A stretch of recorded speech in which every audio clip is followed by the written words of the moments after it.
Now, the first most common mistake that most amateurs make when they first start shooting with a camcorder of some kind is they shoot everything on a big wide shot.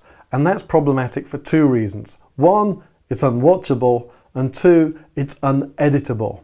So what we need to do is break the action that we're shooting down into a series of different sized shots taken from different angles.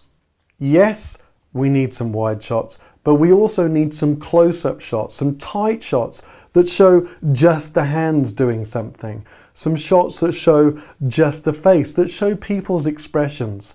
When we turn up at an event, we don't just watch the action in front of us. We look around and we look to see what other people are doing and how they're reacting. And we need to reflect that when we're making a film.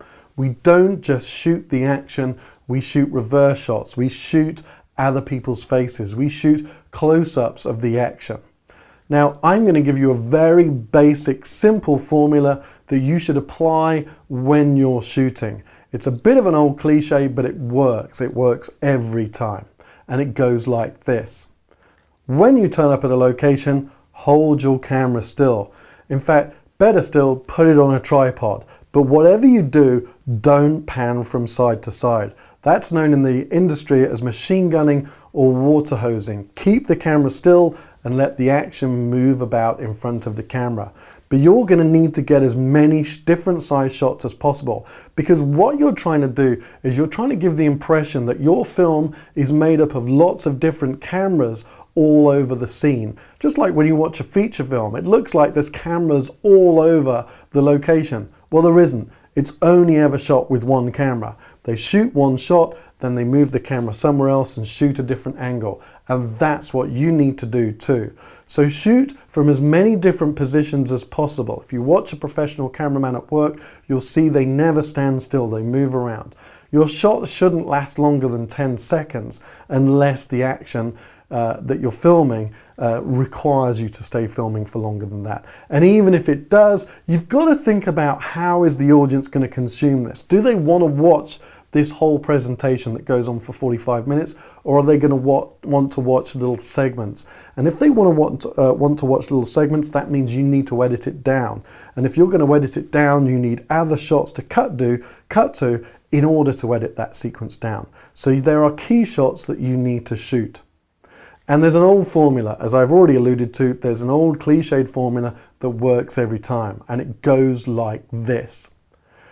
If the most interesting thing in a scene is the action, why not shoot a close-up of that action? And most action is executed through the movement of someone's hands. People produce action with their hands most of the time. So shoot a close-up of their hands, and I mean a close-up, cutting off at the wrists. If you were to put that shot on screen, the audience would ask the question, whose hands are those? So you reveal that answer by doing a close-up of their face. So you physically move the camera around and you shoot back at their face and you shoot a close-up of their face. The next thing you do is you answer the question that the audience will no doubt subconsciously ask, which is, were those hands belonging to that person whose face we've just seen? Well, you can answer that by shooting an over the shoulder. You see the side of the face and you see the hands. Oh, okay, cool. So that person is doing that. Where are they doing that? Well, you can answer that again subconsciously for the audience, or if the audience is subconsciously asking that question, you can answer that by shooting a big wide shot. Now it's time for your wide shot, and that will show the geography of the location. And then you want something else, something that's unusual, something that's unique to that location, just so that we don't feel like our whole film is built of this simple cliched formula. You want to shoot something else. And it may be that you want to shoot 1 or 2, 3 or 4 more unusual shots.